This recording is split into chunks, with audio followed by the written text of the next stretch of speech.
mga beshay, mga bay, mayong adlaw ka natong tanan. So karong adlaw ano, ato ning gisubay ang pipila nato ka mga tao. Kung atong pangutanon sila kung makasag-o pa ba sila sa panatang makabayan.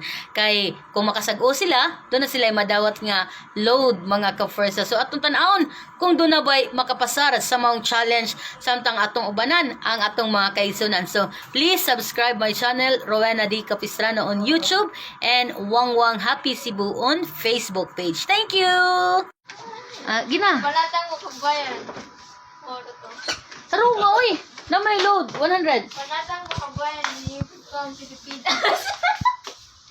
Ang Kasag-o, lagi ka na. Sample. estudyante. Anak ko na ay.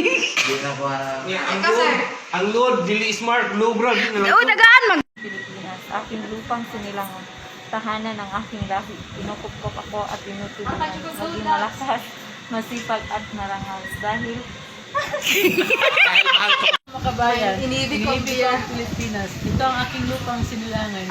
Ito ang lahi na... Dira. Panatang makabayan. ay magkatawa ako. Ah. Panatang makabayan, iniibig ko ang Pilipinas, aking lupang sinilangan. Nakalimutan ko ako.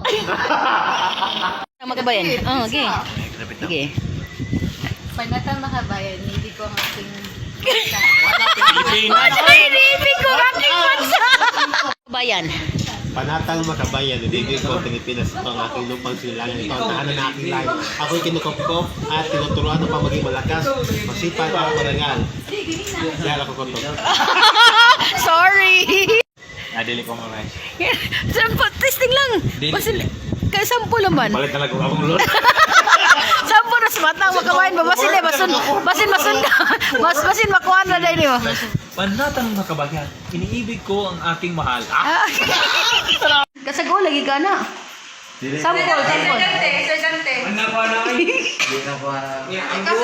Ang load, dili smart, low brag. Oh, dagaan mag... Panatang makabayan, iniibig ko ang Pilipinas. Ito ang aking lupang sinilangan. Ito ang tahanan ng aking lahi.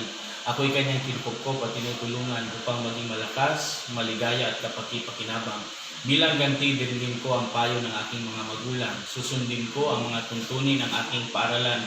Tutuparin ko ang mga tungkulin ng isang mamayang makabayan at masunurin sa batas. Paglilingkuran ko ang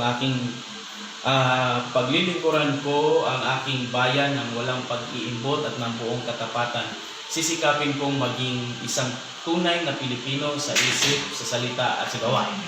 Ka-load nga 100 pesos!